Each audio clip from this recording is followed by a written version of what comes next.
ప్రతి నిమిషం విలువైనదిరా, నిన్న రేపటి తన్ను కోపురా, ఉన్నది నేడే మరువ గోపురా, ఇల్లు వాకిలి లేని వాడికి రహదారే ఒక రాజ్మహల్ రా అన్నాడు.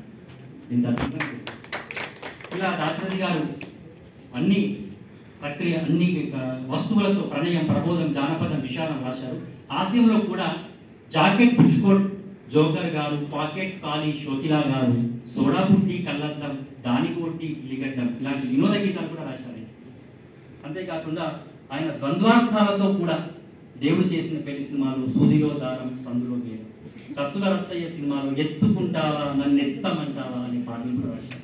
ఇలా రాస్తే దాశరథి గారు కావ్య గౌరవం ఏమైపోవాలి అంటే, సినిమా అంటే అన్ని రకాలు రాయాలి, లేకుంటే పెన్ను జేబులో పెట్టుకుని వెళ్ళిపోవాలన్నారు.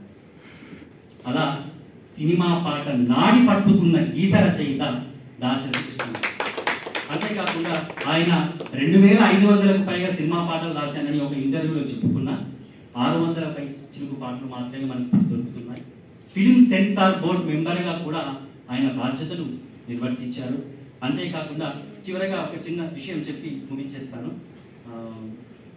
ఇది సెన్సార్ పరంగా టాపిక్ వస్తే ఒక మాట గుర్తొచ్చింది. అది ఏంటంటే, దాశరథి గారు మన డాక్టర్ చక్రవర్తి సినిమాలో రాసిన ఓ ఉంగరాల ముంగురుల రాజా నీ హంగు చూసి పొంగిపోను లేడా పాటలో గురుగారు అన్నట్టు నీ తస్సాదియా నే తాళలేనే అనే పదం ప్రయోగం చేస్తే ఇది సెన్సార్ తప్పు అవుతుంది అంటే, లేదండి అని నిఘంటువు తీసుకెళ్ళి మరి చూయిస్తే నిఘంటువులో తప్పు ఉంది, మేము చెప్పింది కరెక్ట్ అన్నటువంటి దర్శకులు ఉన్నారు.